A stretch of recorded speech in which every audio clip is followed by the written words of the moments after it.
Hello, good morning, and welcome to Line by Line Bible Studies. My name is Paul Stringini. We are continuing in the book of Titus on this lovely Wednesday morning.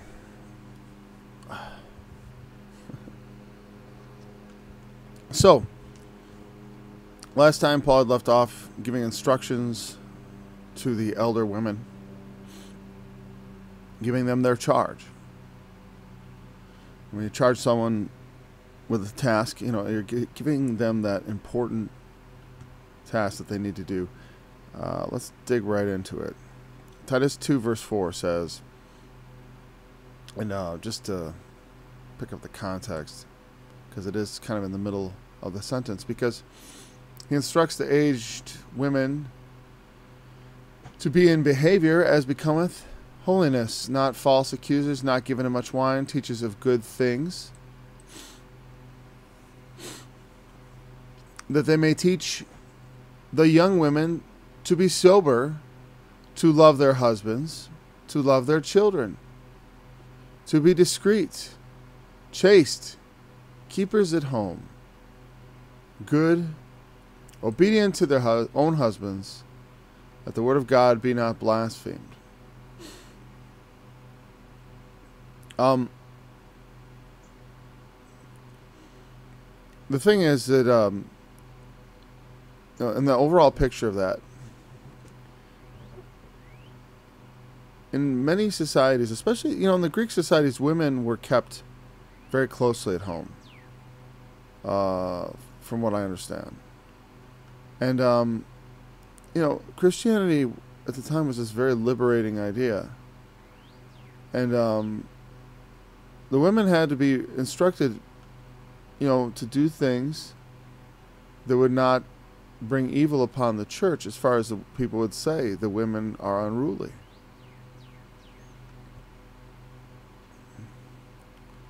If they, and so I think today's society is a little more lenient on certain aspects of women's behavior. But we've come to a full circle where now the society has become so not just lenient in what they allow women to do as far as occupations, but they've completely destroyed, and I'll use that, that's good, not completely in every aspect, but I mean they've completely destroyed, let's say, not a woman's role, but the value that society used to put on the role of a woman. Now, we talked last time about being sober. The elder men, let them be sober. And of course, older women should teach younger women that they shouldn't go out and get drunk and party and be, that kind of vacuous and vain person who finds themselves in the situations that, that kind of drunken revelry winds you up in. And they have this hashtag Me Too thing going around about, sexual harassment and all that. And, so sometimes, it's like women go out and they get drunk, and then they have sex with men, and then they regret it and they call that rape. If you're a Christian girl, don't go out and get drunk. Don't go out and be foolish. Now, sober is more than just drinking. You can be a completely sober person, as we discussed last time, and still, you can be completely, you can completely abstain from alcohol. And you can still be not quite sober in your mentality. Because sobriety is not just that. It is a mentality one has about taking things in life seriously. There's plenty of silly young women who do not understand how the world works. They're not sober. They are too easily led about by the wicked things in the world, and they get into bad situations. I like the way he jumps from teach the young women to be sober and to love their husbands. I'm so very thankful to have a wife that loves her husband, because God only knows. I've seen many who don't, just in front of other people, just ripping on their husband. It's kind of like I was saying about kids the other day that, they say, I can't stand everything about my child, and his behavior absolutely makes me want to cringe and hide in a hole, and I'm afraid to take them in public, but I love them. And when I say, I'm curious here, which love is this? What kind of love are we talking about? To love their husbands. And this is not agape. Like to be benevolent in your love towards. This is philandros. And it's kind of funny because I think today we live in a society that is characterized more by misandry. Misandry is hatred of men. And we actually have terms like toxic masculinity for talking about mostly things that are just part of being masculine. Even everything I'm saying here would be considered toxic masculinity. As far as everything that Paul says here, that's toxic. Love your husbands, a commandment to love him. How toxically masculine to bind the woman in such a way. Never considering all the bondage that men have to go through for the sake of their wives. Men are expected to love their wives without any question. Love their husbands. It actually means, the word is philandros. It means to love men. It doesn't mean to love men like some drunken whore, but rather, that's the idea, to love your husband. I mean, to love your man. Because the next line is to love your children. Philoteknos, loving one's children. Yeah, the implication in the Greek of philandros, it means literally loving men. But if it's spoken of a wife, which is implied here, it means to love her husband. And a lot of women do not love their husbands. They may say, I love my husband. But that's like so just pathetically weak. Like I said, if you speak evil of him all the time, and you look down on him all the time, and you treat him like garbage all the time, you don't love him. Oh, I love him. You just say you love him, People say they love... I love my children, even though I can't stomach them, even though they make me angry constantly.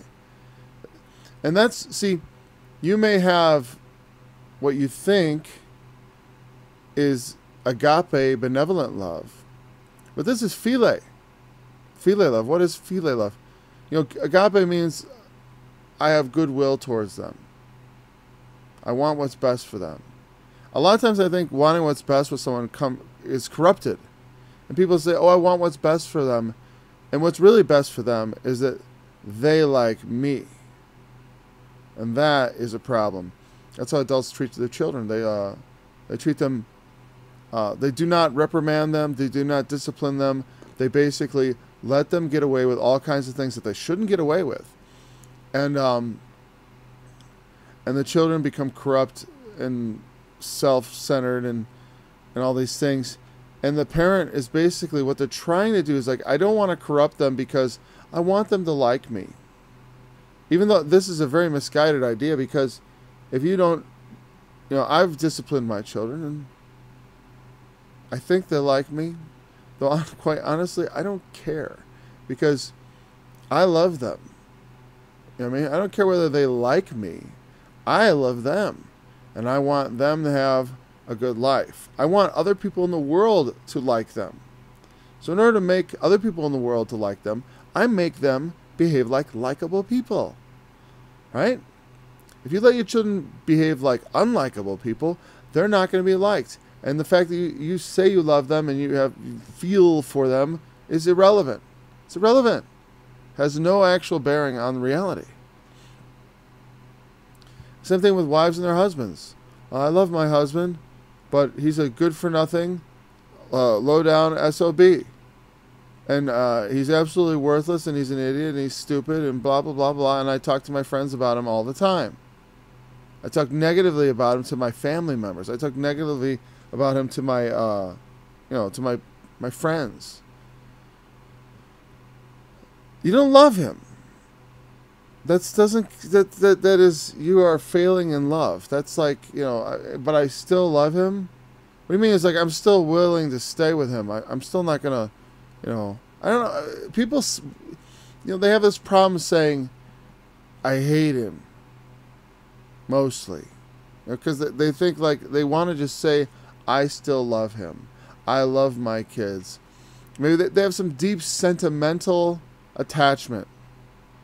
So they don't want to get divorced. They're sentimentally attached to him because, like, they married him, 10 years ago, and now even though they have so many complaints about him that they actually voice them to other people, they still want to say, I love him.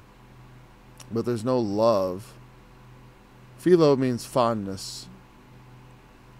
And to me, that is genuine affection. Not just sentimentality. But it is genuine affection and love for someone. Not, just saying you love them. And see, the love of the husbands love their children. Now, pregnant in this is like, well, also women should be married. I mean, it's a lot easier for women to get married than men. Sometimes. I understand. That's probably not so, because it takes one and one, right? I just mean women will generally have more suitors. Men generally have to go out and find women, whereas women, if they are, they will be found by men more readily, because it is generally expected of men to be in the pursuit. Sip of coffee here. But anyways, no one is required to get married, though. Let me put that right on top of that. But it is good for young women to be married because, you wait too long. When you hit 30, you're going to feel like you want to start a family. When you hit 40, you're going to start panicking that you haven't started a family because it is in the nature of women to want to have children. And if you have children, I'll tell you what, find a way to stay home with your children. That's why in verse 5, I'm jumping ahead just slightly. It says, keepers at home. I remember a friend of mine, a pastor even, he used to say, chaste keepers of the home. Which sounded a lot like, they are the keepers of the house. Keepers at home means staying at home. Stay at home, mom. Keeper is one word, oikournos. They work at home. And that's the thing. That means, actually, that's a good, they work at home. I'll tell you what, ladies, if you are intelligent and skillful, you can stay at home and still work. Look at Proverbs 31. The ideal woman portrayed there is definitely a working woman. It doesn't mean women shouldn't work. It's that they can use their skills while they're raising their children. In a sense, like, leaving your children to the care of others is essentially abandoning them. All right? And you say, oh, they're fine. Of course, children adapt. Children can be raised in orphanages. They can be raised by, human traffickers. There's all kinds of ways children, they'll adapt and they'll somehow survive. Okay? But if you want what's best for your children, you'll be at home with them. And not off at work somewhere. Not doing something else. Because the raising of your children should be a priority. If it's not, you really have no business having children. Leaving that to somebody else is the height of irresponsibility and selfishness. And that's how I feel about it. You know, if you don't like it, well then don't like it. I don't really care. It's selfish. And it leaves a hole in your children's lives. And your later relationship with them will be damaged. They may be all right. I'm not saying they're good. Here's the thing. Children are flexible. They grow up in orphanages. People come from horrible circumstances. They grow up with terrible abuse. They grow up with, in the homes with alcoholics, with homes with drug users, and somehow they turn out okay. Sometimes. It's not impossible.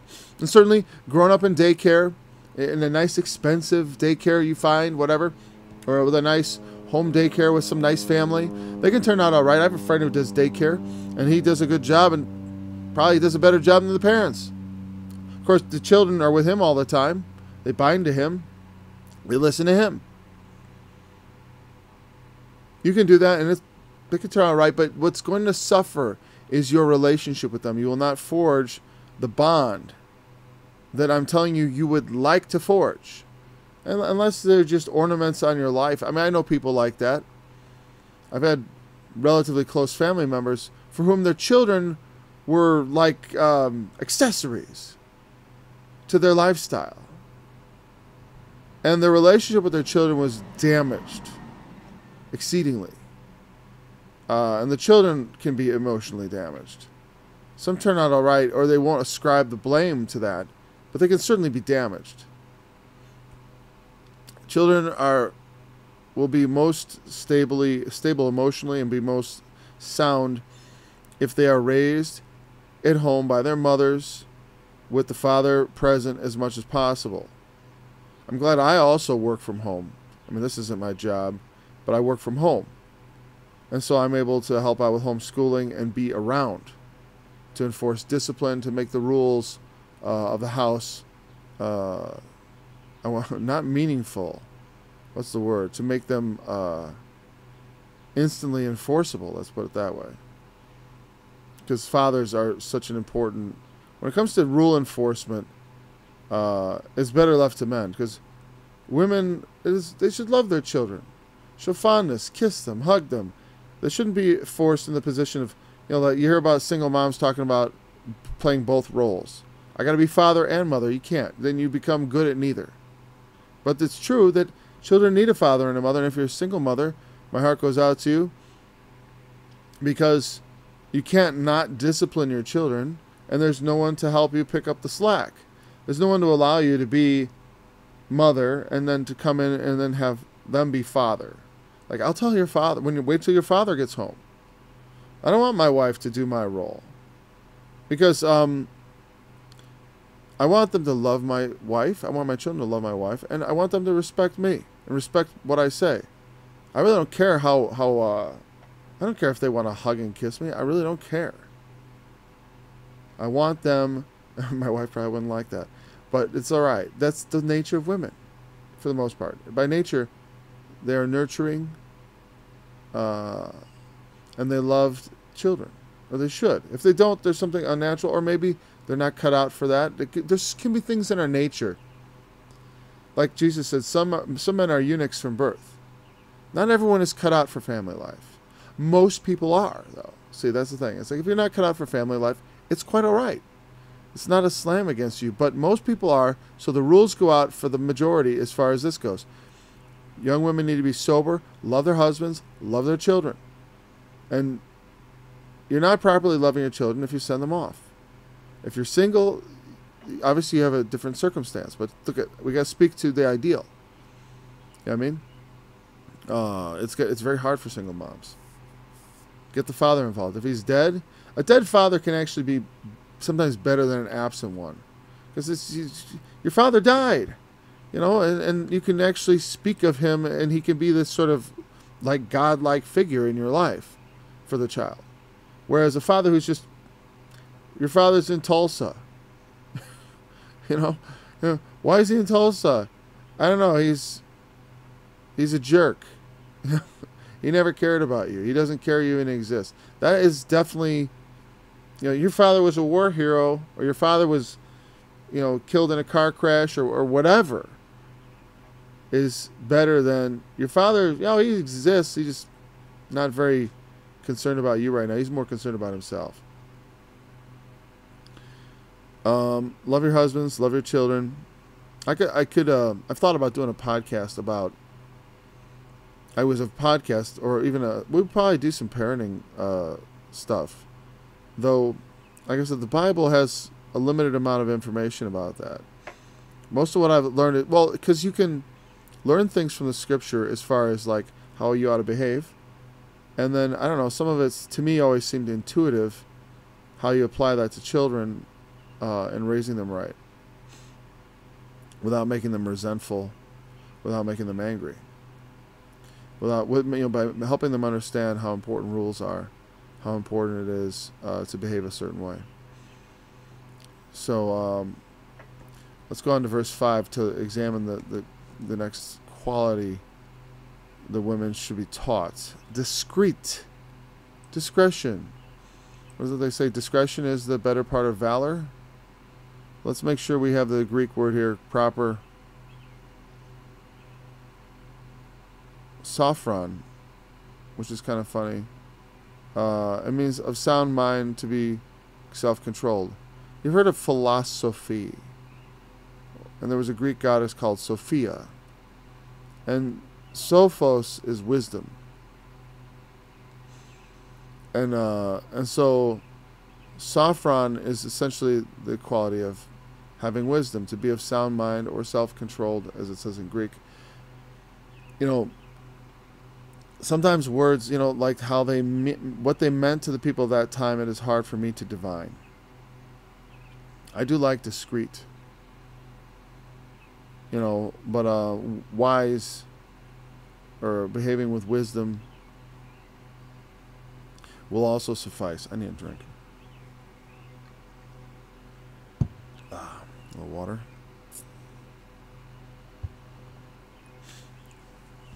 Should probably mute my mic for that, huh? So there are a lot of ways we can be indiscreet or unwise in our behavior. Unwise is a little broader, The idea of discretion, has a very narrow meaning in English, or somewhat narrow. It can be applied in a lot of different circumstances, right? But to know, to know not to just open your mouth.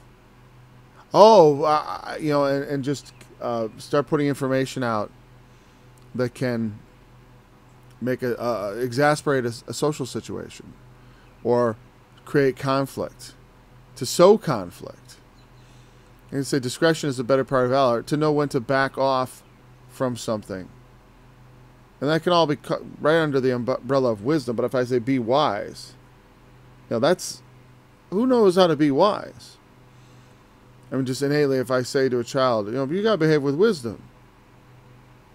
Well, you have to learn wisdom and get it and find it. It's not so easy to just hold on to. But, if we read the Scriptures, if we study them and think about them, use our minds to with the aid of the Holy Spirit, we can understand wisdom. That's why I take questions in this study, because by taking questions, you can become wiser to answer your question, understand. Chaste, I'm guessing, is something pure. Hagnos, holy, sacred. They got to be holy, in their behavior. It's not chaste keepers of the home, but keepers at home. Stay at home. We've talked about holiness. Holiness is the quality of, the unholy or the profane is that which is inappropriate to the sanctuary, to the holy place. It's just like when you get dressed up for church, you kind of know if you go to church, if you've been to church, and most people have at least been once, or even like if you've ever been to a wedding, you have to dress a certain way, or at least, for church these days it's not so formal, but people usually kind of dress up a little. They put on at least nicer clothes than they normally wear. to some degree. Some churches are more casual. And you put on your nicer clothes. You put on your best manners, and you go out and you do that. So the behavior that you exhibit in the holy place is something you're supposed to walk out of there and behave in public. Like as if the world is your holy place, as it really ought to be. And it's not about the wearing of certain clothes and stuff, but it is about our behavior. It's considered there's inappropriate behavior in church. Well, that behavior is actually kind of inappropriate in many other contexts also. But we don't do our open sins in church. People go to church and you feel like, wow, everyone's perfect. There's nobody sinning in here. How can they go for 1 hour and for the most part, right? We don't know what's going on in people's heads. What lust might be going back and forth. What greed, jealousy, anger. What kind of sins might be, hidden underneath the surface. But holy is that, at least outwardly, clean behavior. Keepers at home. I can't. If you have an education, like I said, my wife works from home. Especially in this day and age, it's becoming more and more reasonable for someone to have an occupation from home. But I'll say a lot of times when people say, oh, I can't, I got to go to work, it usually there's only one reason. Because they want a lifestyle, and that's more important to them than the things at home, like their children. My husband and I have to work because we drive a new car every 3 years. Because we have amassed a massive amount of credit card debt from dining out and from buying luxury items. Because we want to live in a house that is well above my husband's income level. And that's what's forcing them into the workplace. It's because they're not content with what they have. I'll tell you, it's like most of the years my wife was raising the children, that was her full-time job. Obviously, we have 8. So she wasn't able to work from home for most of those years. But it was a sacrifice. Because it made me really struggle to make ends meet for many years. It feels permanent. Because when you're self-employed, you're living by the seat of your pants a little bit.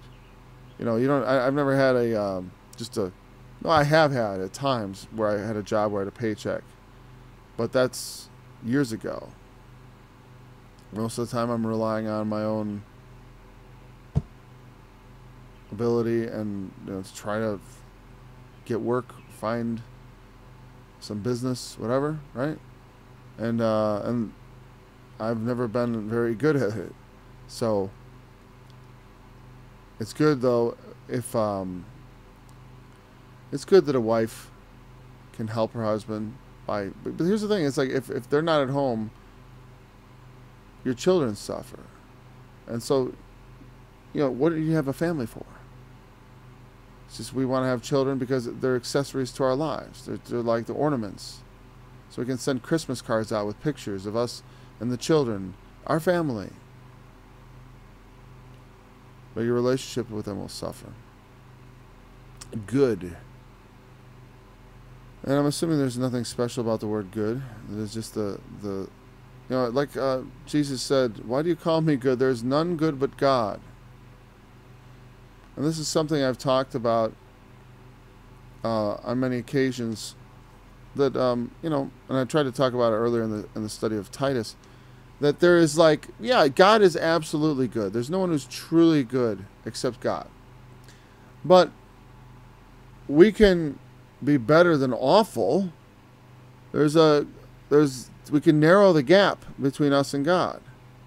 And certainly, having the Holy Spirit, having the teachings of Christ and the power of God in us to change us, we can certainly get closer to good. That's the whole point, is to become like the Lord, to become like the Lord Jesus. And we do that through pursuit of the things that are good. And by believing that he has the power and authority to make us good. They need to be obedient to their own husbands. And there you go.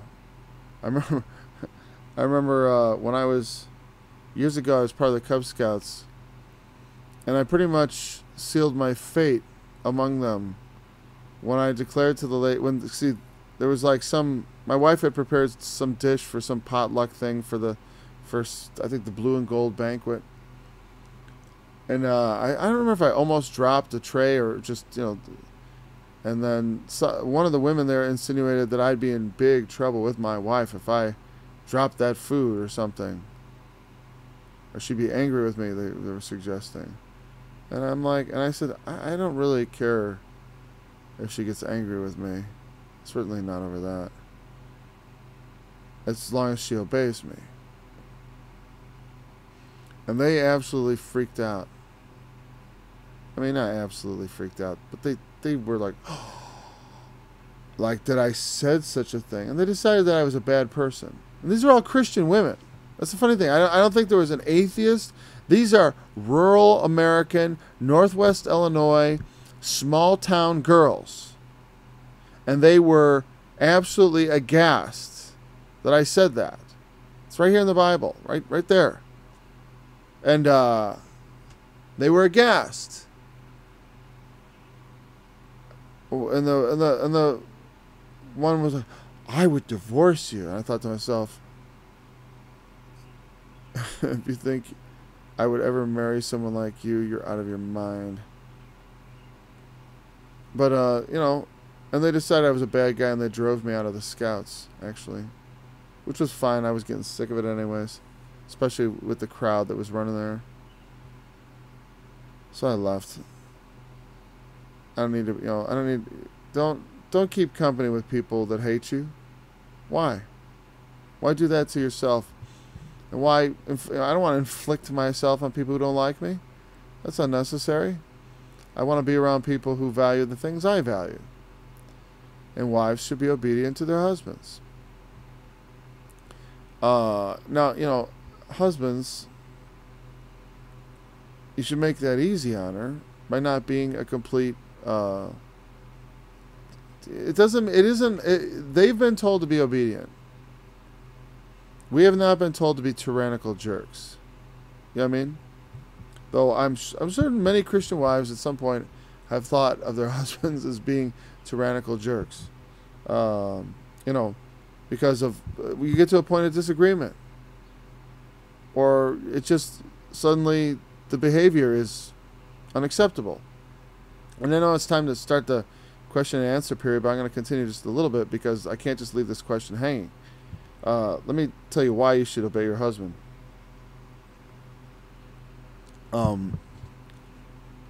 Obviously, you don't do anything. Your husband says, come on, help me rob this bank. Obviously not. But the reason a wife needs to be, in general, certainly, obedient to her husband is because you expect your children to listen to him. If you have a husband, you want the husband to, you want your husband to be an authority in the house. Believe me. You want him to be able to come in and say to the children, eat your food. And have the children actually obey him. But if you show your husband no respect, and it's clear that you're the boss, and you're a pushover with the kids, because moms usually are. At least somewhat. And a woman who is not a pushover with the kids is exceptional, but probably isn't going to, the children aren't going to be incredibly affectionate towards her if she isn't somewhat nurturing. If she's just all basically dad. She acts like a dad. I believe in traditional gender roles. It's like, women are just not temporarily on average. The average woman and the majority of average women, not just average, the majority of all women are going to be of a certain temperamental nature as it compared to men. That's just how it is. You want your children to obey your husband. So you can say, wait till your father gets home. So you can say, I'll tell your father. And you want the children to tremble. You don't want that. No, Mom, don't tell Dad. I'll do it.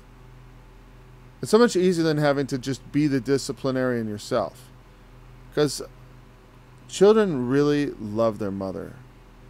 You know, they feed off their breasts as children. They go to them for comfort, and that's where they get love and kisses and stuff.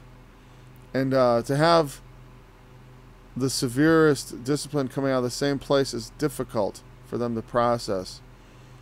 And it's difficult. Mothers just aren't good at it. They're just not scary. There's another word for it. I can't think of. I can't think. It just comes off as. I can't think of a non-profane term for it. But you might. Like, that's how it feels to the children when the woman is the big disciplined one, the one handing out the punishment. Well, they can, you can just timeouts. You want to do that, fine. But it's like it's better if it comes from Dad, because then you can just reserve to yourself. The dad can just absorb all that, and children just begin to look. As long as the rules are reasonable, and I'll talk about that some other time, because there we go. I want discipline is such a touchy thing with children. It's so easy to screw up, to be overly disciplined. I'm just talking about for the mother. She should obey her husband, because you have to show that there is structural authority. Because the thing is, if you don't show obedience to your husband, your children, if you tell them to obey him, they'll think, well, why should I? You don't listen to him. You treat him like he's an idiot. You treat him like a fool. So why should we listen to him? You know what I mean? And Dad is maybe not around as much because he's got to go out and work. He's got to earn a living. He comes home, then he gets disrespect from you. And he says, and you have a discussion, and you just argue with him instead of just, like, if it's just whatever. You get into something, certainly in front of the children. If you have a disagreement with your husband, do not publicly disobey or say, can we talk about it? Say okay, and then go to him later, and unless it's like immediate and it's like something like he wants to throw the children off a cliff. I mean, I'm talking about in things where it's not a question of godliness, it's a matter of like choice. He says we can't afford something, or he says whatever. It's like, certainly that's one thing I've always insisted upon, and my wife has always obeyed me, and is to not argue with me in a matter of important decision in front of the children. Wives should not argue with their husbands. Certainly you can have a discussion if you want. I listen to my wife. I like to hear her point of view. I might not be aware of everything that's going on. I'm not omniscient. I don't know everything. So it's important for me to get her input. And husbands should not just say and then expect, oh, I want obedience without even any discussion at any time. But don't argue with your husband in front of your children. It is unhealthy for your children. It will erode discipline. The father should be understood to be an absolute authority. So when you have your just rules, and they should be just rules, and they should not be too many, and they should be consistent and consistently enforced. When you try to enforce that, the children will have a sense that the father is an absolute authority, that even mom listens to dad. And we definitely have respect for mom. We love mom, but she is definitely over us. We know that, and she is she's under the father, and so he is obviously someone who must be respected because mom respects him. And that the word of God be not blasphemed. Like I said, it's like, I remember someone talking about, modern Christian women, and we're gonna get to questions. Let's see, we got a question yet? Probably do. Okay, good question. What if the husband is an unbeliever? I'll just bring that right in. All right, so, well, there you go. If the husband is an unbeliever, what better time to make sure that the word of God be not blasphemed. The rules apply even if he's an unbeliever. Unless as I said, he's asking you to do things contrary to the faith. I'm talking about the mundane things of life. Like, we're going to go to my mother's this weekend. So, no, we can't. Well, don't. Certainly, you could ask questions. I recommend not even asking questions in front of the children, because Dad usually doesn't have time for the kids to question every authoritative decision. Nothing is more annoying than a child always going, "Why? Why not?" Blah, blah, blah, blah, blah, blah, blah, accepting all kinds of arguments. If I tell the children no, I just want them to accept it and go their way. And I'm not going to get in a big discussion about it. I have no time for that kind of nonsense. It's like, no. Period. Do you like arguing with your kids about everything? If you like arguing with your kids about everything, then argue with your husband about everything. See what that gets you. You're setting an example, and you don't even realize it. Argue in front of him, and you wonder why the kids sass off and don't listen and ask questions. I mean, they can ask questions. I love questions. Why is the sky blue, Daddy? Where does God live? Why did we die? Whatever. Great. Fine. Can we go to the water park for my birthday? No. That's the end of story. Oh, too bad. And don't offer them like, but we can go to the local pool. It's like, not in proximity like that. Not at the moment where you're giving them no. Never soften the no with some sort of sop, because they're going to think every time you tell them no, they're owed some sort of consolation. For that no. No is no. What you can do is wait a while and say, it's possible that, actually I was thinking about it. We could go, if there isn't an acceptable thing, don't offer it right when you say no. Say no and then do it later. Don't do an immediate thing, because they will begin associating no with an immediate compensation, which is bad. And again, going with an unbelieving husband, it also goes to matters of the faith, right? I did a study on marriage and divorce, which anyone who has questions about the subject, I do recommend. I have a big question on my other computer in the email of someone in a situation, and I didn't ask them the question yet,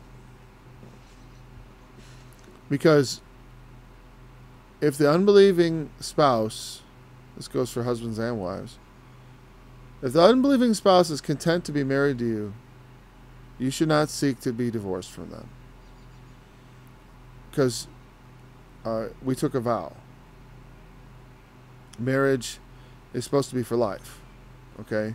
It's not supposed to be a death sentence, so to speak, but it is still death do us part. I mean, I took vows in front of a man who I considered to be a man of God at the time, and he certainly was, whether or not that man was really a man of God is totally irrelevant, because he was asking me to make a vow before God, in the sight of God, and charging me by God's, his everlasting commandments to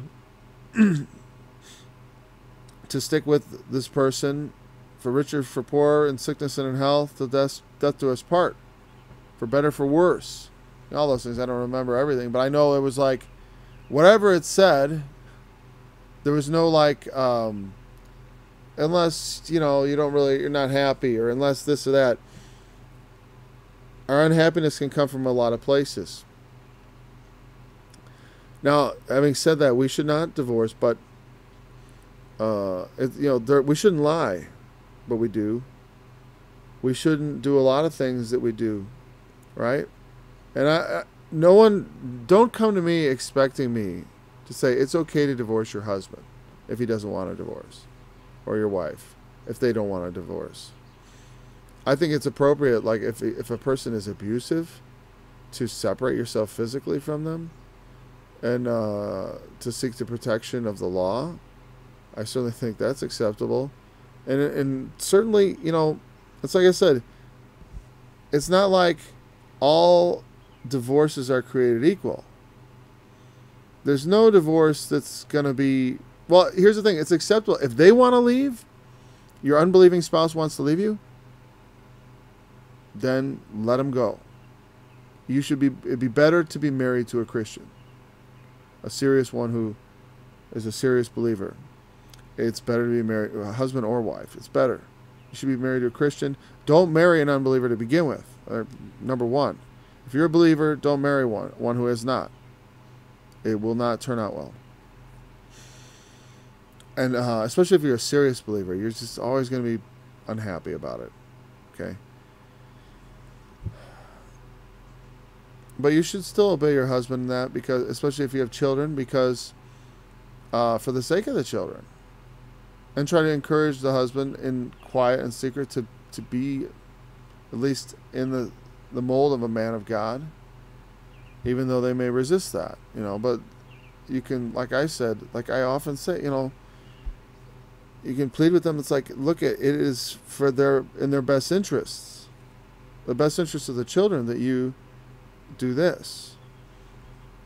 We can't just be permissive. We can't just let them do whatever. So, yeah, you got to obey your husband no matter what his belief system is. It's not about whether he's a Christian or not, though. Like I said, you don't have to obey anything that says as ungodly or contrary to the faith, or but that would, like, if it would be ungodly, like damaging the children, or something that is wrong.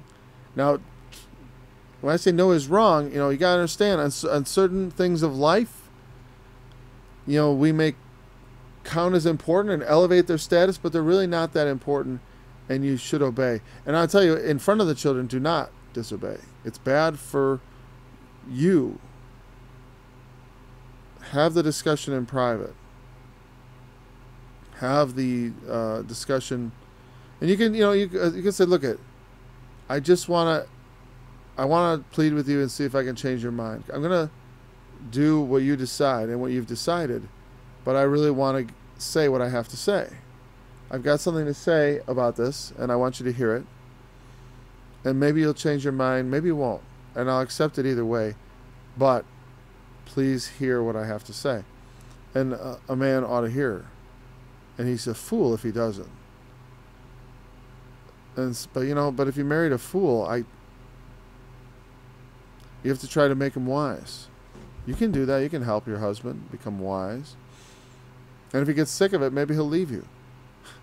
We shouldn't hope for a divorce. And like I said, can you divorce? Well, as a human being, can you divorce? Well, it's legal to divorce your husband or your wife. You can go and do that. You're capable of doing that. But as a man of God, I will not advise you to do that. Like, if you want me to put my blessing on it, I can't bless divorce. I can't bless it. It's a sin. It's not going to be the only sin you commit this week. So, it's like I can't say, oh, you can lie. You can kill. You can hate. You can be angry and do all kinds of, you can behave unjustly. What am I going to do? Sit here and advise you to do evil? To sin, let's say? There are different levels of evil. Like I said, if it's like, you're in a really bad marriage and they still want to be married to you, but it's really bad or whatever, I'd encourage you to stick with it. But if you get a divorce, it's not an unpardonable sin. It's like if it's, oh, I'm in love with somebody else and I've committed adultery and I want a divorce, but he wants to work it out. Are you sure he's the unbeliever? Unbeliever? Yeah. Let's have our behavior as becomes Christians. And so we have another question. Let's see what we got here. Well, it goes in the young men, and we got 10 minutes. But, if you're a good wife and a Christian, like Paul says in another place, who knows? You may win them over. You're married to an unbeliever. The best outcome is that you could make them into a believer not through, you know, Paul doesn't say through constantly haranguing them and bugging them about, you need to believe in God, you need to believe in Jesus. That's not how it's done. It's through your behavior. Let's say you were both unbelievers when you got married, and you became a believer. Well, but if he sees the positive changes in your life, it's very possible that could motivate him to be a better man. And wouldn't that be great? And to be a believer. You may see like, wow, faith has truly changed you. And I think it's done you much good.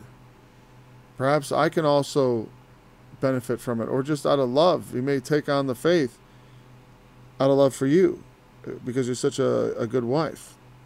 Or it goes the other way, of course, too. Husbands, these rules, as far as the divorce thing goes, it's both ways. It's not just a one-way street. Obedience is, though. Verse 6, we can definitely cover this in the time we got. Young men likewise exhort to be sober-minded. I don't know if that's the same. We've gotten a lot of sober this and sober that.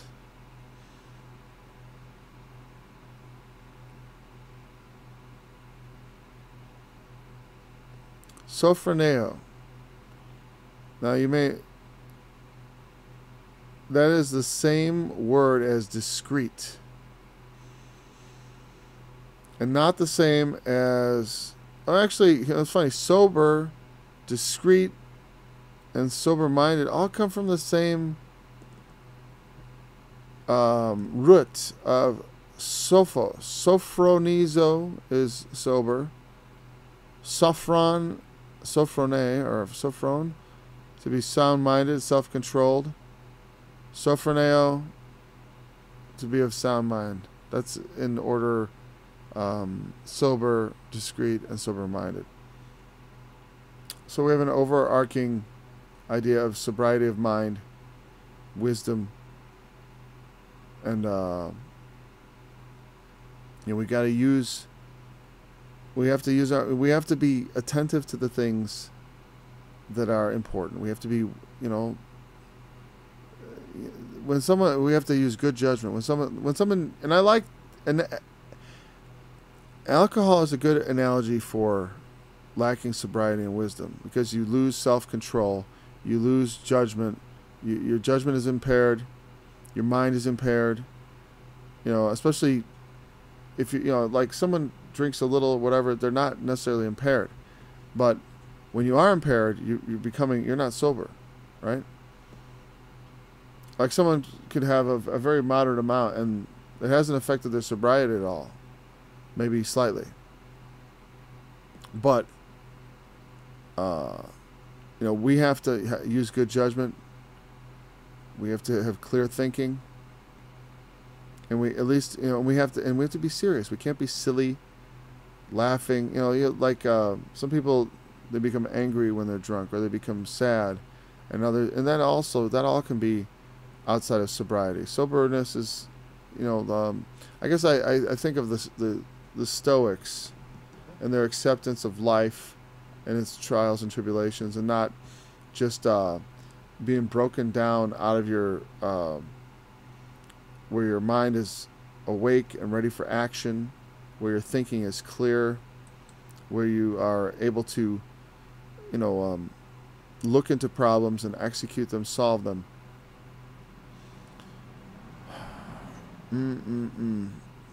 Verse 7 is so big. Let's see if there's any other question that would sort of save me right here. No. Okay. Well, he doesn't. The thing is, there's a very short thing here to young men. But I think it's also, the rules for older men go to younger men also. To be sober, grave, temperate. Every younger man is becoming an older man. They have, when I was young, I felt like I really wanted to grow up too fast. I was far too anxious to become an adult, and I didn't enjoy my childhood, I think, as I should have, because I was pining after adult life. I wanted to have the things adults had. And I certainly, and even as a young man, I thought I wanted to be older. Because, if you want to teach the Bible, it's not really, when you're 20 years old, no one takes you seriously. And they shouldn't. But you don't get to 20 years of experience by waiting to start when you're 60. You know what I mean? That's why I think that, a well-instructed young man can be an instructor of other people if he's sober-minded. If he has the right mentality. He has to take the things of God seriously. And then it's not just a social club. I remember in college I was part of various youth groups. And I remember doing Bible studies, right? And various people would come check it out. And not many of the guys did. The girls did. And I don't know if they were just interested in me or whatever. They just want to see, or maybe they were acting out of a sense of, well, let's go to the Bible study and support it. It's a responsible thing to do. So to learn more. But I remember some of my sincere and serious, like my attitude, caused some of them to sort of giggle. like it was just funny to them. I was just so serious about it. And I remember my wife, Katie, when I met her, that was one of the things that impressed her, was how serious I was about the Bible. But she told me a story about how she went to this little older young man in his late 20s, who was a manager of a place she worked, or sort of a managerial role anyways. And she started asking him questions because she also was very serious about her faith, which she had newly acquired. And his response to her questions was, don't take it so seriously. It's just religion. He was the son of a pastor and going to become a pastor himself. This is what I'm talking about when I talk about people, well, as Paul spoke of in the first chapter, they profess that they know God, but in works they deny him. And they've got no business becoming pastors, leaders and guiders of the people, the shepherds of the flock of God. They have no, what do I want to say, right? They have no business even thinking of that. But, if you get a nice sized church, if you look nice in a suit and you've got a nice manner and you can speak well, and you can, there's ready-made sermons out there. You don't even have to think of your own sermons. You know that? They market all kinds of stuff like that to pastors, like lesson plans, so they don't have to actually come up with this. And I don't know what that's like. I mean, there's a lot of pressure. You got some big church, and by big I mean like 50 people, 100 people. Churches with 100 people I consider kind of big. Definitely 100. Well, we'll call it medium sized. Obviously, there's some big churches of thousands of people. Those churches are too big. I don't see thousands. That's until you split that off into smaller groups. I don't see how anyone's going to grow in that situation, except the pastor. He'll grow. He'll get a bigger bank account, a bigger house, because he's brought in. That's one thing against me is like the way these people get rewarded for getting an irresponsible number of people into the church. I mean, it's an irresponsible number because you cannot possibly shepherd those people. You won't even know half of them. Half. You won't know a fraction of them. You will only know a very small fraction. But there are fractions, like literally less. There are fractions you will not know. And then with all point under pastors to try to serve them all. And I suppose at some point, if you have enough of that, like some sort of 1 for every 10. To get a truly small group together, even 10 sometimes is not very intimate. For a lecture, it works all right. But, You know, I could listen to a lecture from my home over the internet, and etc. But as a young person, taking the faith seriously is your first step to growing up. To not be a giggling girl, but to be the girl like my wife Katie was, who was thankful for someone who would sit down and take the time to seriously understand the scriptures and try to explain them. For my own sake and for the sake of others, you know. I did it because I loved the scriptures. I you know what I mean? Like, I don't understand how people say, I love the scriptures, it's the word of God, and they spend so little time with them. Like, they don't take time. Like, there's no, you got to take the time. You got to put the effort in.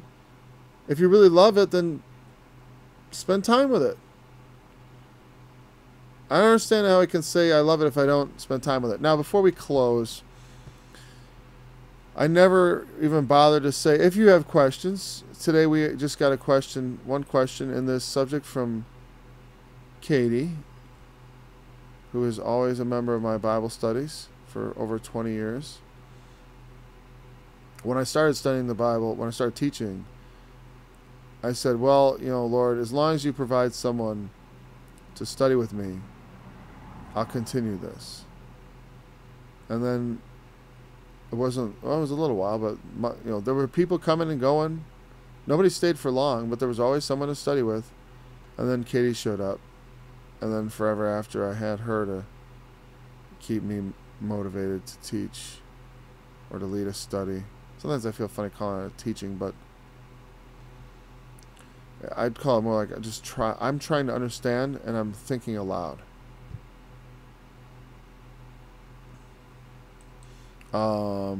Okay. So but here's the thing. We have one question from Katie. If you have a question, send your questions to questions@oraclesofgod.org. I will check that from time to time. Obviously, the questions aren't flooding in. That's quite all right. If you have a question, if you're watching in the live stream anytime, and you have a question, you can post it right to the chat, to the right of the stream there, or below if it's on a mobile device. I don't know how it looks on a mobile device. But there's a chat section there where you can post live questions about the study or not about the study. And the second half is when I take those questions. If you're interested in more studies, if the live stream is just not sufficient, maybe you just want some audio to take along with you. I have a website I've been running for 20 years, oraclesofgod.org. Started that in 1998. And I have hundreds of hours of studies. I got several hours of music, all scripture songs and stuff. You can download that all for free. There's no charge on any of this. I have some other stuff planned. But anyways, you can find all my studies there. Like I mentioned, the one on marriage and divorce, you go to the studies page. On the left-hand side, there are single subject studies on different topics. And like I said, we're not just going to do books here. We're going to do single subjects as well. As soon as we finish Titus, we'll probably go into some single subjects. And also, I'll just, sometimes on the weekend, if I'm not just crazily busy, I'll schedule extra live streams where we will discuss topical studies. Okay? So, this is Line by Line Bible Studies. My name is Paul Strangini. Thank you for joining me in this study. I look forward to studying with you again very soon. In fact, tomorrow. So, see you then.